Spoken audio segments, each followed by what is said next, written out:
هنر سرمایه گرانی است که آن را با یگان دارایی، ثروت، سیم و زر عوض کردن و خریدن ناممکن است. هنر انسان را بزرگی و شهامت بخشیده او را بالید روح می‌گرداند. هنر زندگی را زیبایی می‌بخشد. شخصی با هنر درختی با ثمری رو می‌ماند که شبیه میوه‌های با لذت و خوردن بود. شخصی با هنر دریایی رو می‌ماند که آن را هر زمان آب است، زلال و آشامیدنی. زحمت و کار و هنر کس را نماید نامدار. عالی همت کسی هستی هنر ممتاز شد. میگوید قهرمانی برنامه ما، زیرا خود هم هنرمند است، هم خواننده است، هم زیبایی آفر است. او با وجود دوزنده بودن خود در روی متاعهای یک رنگ گلهای زیبا می آفرد و با این زندگی را رنگین و گوارا می کند. حلیمه زیویوا خواننده مؤسسه تحصیلات میانه عمومی رقم 1 شهر پنجکند می باشد. با وجود هنوز خردسال بودن او کوشش می کند که بجز از درس های مکتب هنرهای دیگر را نیز از خود بکند و تواند در زندگی کسبی داشته باشد. حلیمه دختری بسیار خاکسار است، دختری بسیار مهربان است و همین مهربانی و زیبایی بین بودنش توانسته است که نقش های رنگین را بیافرد. او غالب آزمون های زیادی است، از جمله غالب آزمون هنر سیم و زر تاجیکستان وطن عزیز من.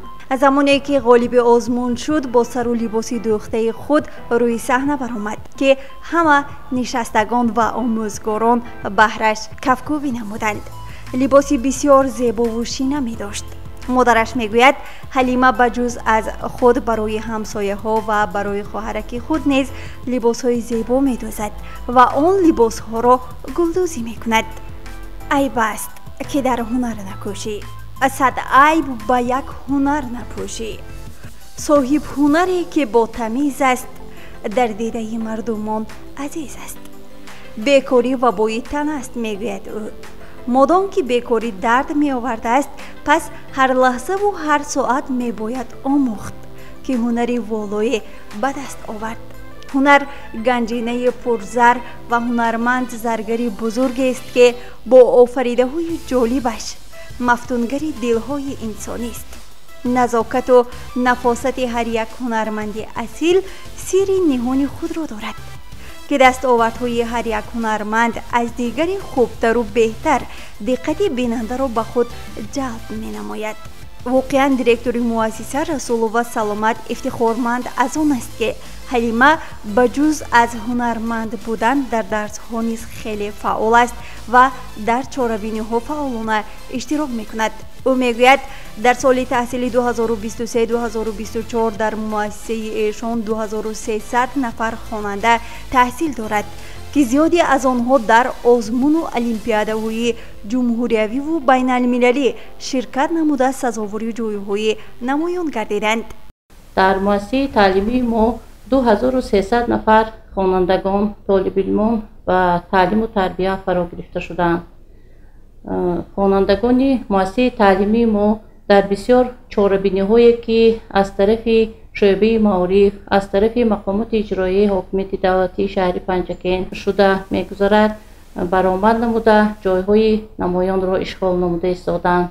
خیلی که ما می‌دانیم عاید برنامه رشد استعدادها یکی از خوانندگان مؤسسه تعلیمی ما خواننده صنف 6 زیویوا حلیمه که در آزمون هنر سیم و زر است اشتراک نموده سزاوار جای نمایان گشت. حلیمه در آزمون تاجیکستان وطن عزیز من نیز اشتراک نموده در دور شهری سزاوار جای یکم گردید و تمام خوانندگان مؤسسه‌های تعلیمی شهر و دهات پنجکنت باستانی، یعنی گفتنی هم که با مانند زیای و حلیمه که در آزمون‌های شهری و ولایتی سزاوار جایهای نمایان شده ایستاده است، آنها نیز به همین آزمون‌ها اشتراک نموده آبروی پنجکنت باستانی و تاجیکستان عزیز ما را بلند بردارند و من میخواهم که صف این خیل خوانندگان پیشقدم و بالیاقت بسیارتر شوند و خوانندگان در تعلیم و تربیه فرا گرفته شوند، خیلی که به ما معلوم است با ابتکار اساسگذار صلح و وحدت ملی پیشوای معظم ملت محترم امام علی رحمان در تمام قلمرو جمهوری تاجیکستان آزمون فروغ سوپی دانایی و علم فروغ معرفت شده ایستاده است که در آن خوانندگان مؤسسه تعلیمی ما نیز اشتراک فعالانه دارند.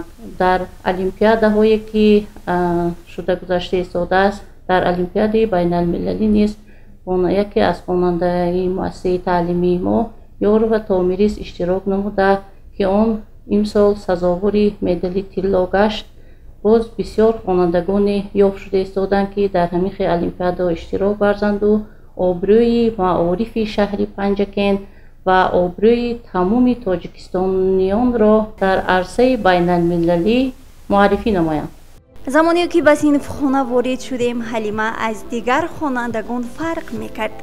آموزگاران میگویند خیلی دختر فعال است، ولی با وجود فعالی خیلی خاکسار است. آروم طبیعت است، با همسینفان خود مهربان است و هر کدام از همسینفان را در جای خودشان قرار می‌دهد. درس صنعت تصویری بود و حلیمه فعالانه در تخته صنف زیبایی‌های خویش را می‌آفرید. من مهدینه ملکیه، معلمه صنف ابتدایی. زیبا حلیمه جان وقتی که یکم سنتبر به مکتب آمدم، با یک مهربانی اون کس را قبول کردم و حلیمه جان در درس‌های صنعت و مهنت بسیار شوق زیاد داشتند. با وجود آنکه که فن صنعت و مهنت را دوست می‌دارند، فن‌های دیگر متماتیک، زبان نارز و فعالانه در درس‌ها اشتراک می‌کردند. از خردی به دوختن و برس کشیدن خیلی شوق زیاد داشتند که امروز به این مرتبه ها رسیدند و در آزمون اشتراک کرده جای اول را اشغال کردند که افتخاری مکتب ما، افتخاری مادر و افتخاری پنجکنت عزیز است. چطوری میگویند هنر گره‌کشای تمامی مشکلات انسان به حساب می رود. خردمندان و بزرگان ما همیشه ستایش هنر می کردند و آن را بهترین عامل انسانی فرمودند. کسب و هنر باعث سربلندی انسان، افزاینده رزق و روزی و بلند برداشتن موقع و مرتبه آن در جامعه می گردد. من وقتی که به صنف یک آمدم بسیارتر فن متماتیک را دوست می داشتم. تا حال من هم این فن را دوست می دارم. من همین سال در المپیاد مکتبی متماتیک اشتراک کرده جای سوم را گرفتم و امسال کوشش میکنم که باز جای بلندتر را گیرم. وقتی که من میده بودم میخواستم که بافندگی بروم، نه که این زردوزی که ماندن. بعد وقتی که این هنر در من پسند آمد، بعد به آزمون ها اشتراک کردم. در مکتب صنعت هنرهای زردوزی و دوزندگی را یاد گرفتم و حالا زردوزی را تمام کردم و به خویش و تبارمان، اهل عائله‌مان، به معلمان مکتبمان چیزهای زردوزی می‌دوزم. آزمون تاجیکستان وطن عزیز من در نامیناسیون مد و دیزاین اشتراک کردم و مرا استادمان عبدالرحمن و مولوده تیار کردند. من در آزمون تاجیکستان وطن عزیز من لباس‌های ملی با نقش‌های ملی و لوازمات خانه، دسترخوان، پدوشکه، چاینک پوشک پیشنهاد کردیم. من میندار هستم که مرا مادرم، پدرم، استاد زردوزیم عبدالرحمن و مولوده و معلمان مکتب محیدین و ملکیه و خواجه و گلبهار مرا دستگیری کردند. من با همراهی استادم عبدالرحمن و مولوده به دور ولایتی آزمون تاجیکستان وطن عزیز من تیاری دیده ایستاده‌ایم. سر و لباس مردانه با نقش و نگار ملی. در دوره ولایتی آزمون تاجیکستان وطن عزیز من با همراهی استادم عبدالرحمن و مولوده کمزورچه با شیمش دوخته ایستاده‌ایم با نقش و نگار ملی زردوزی.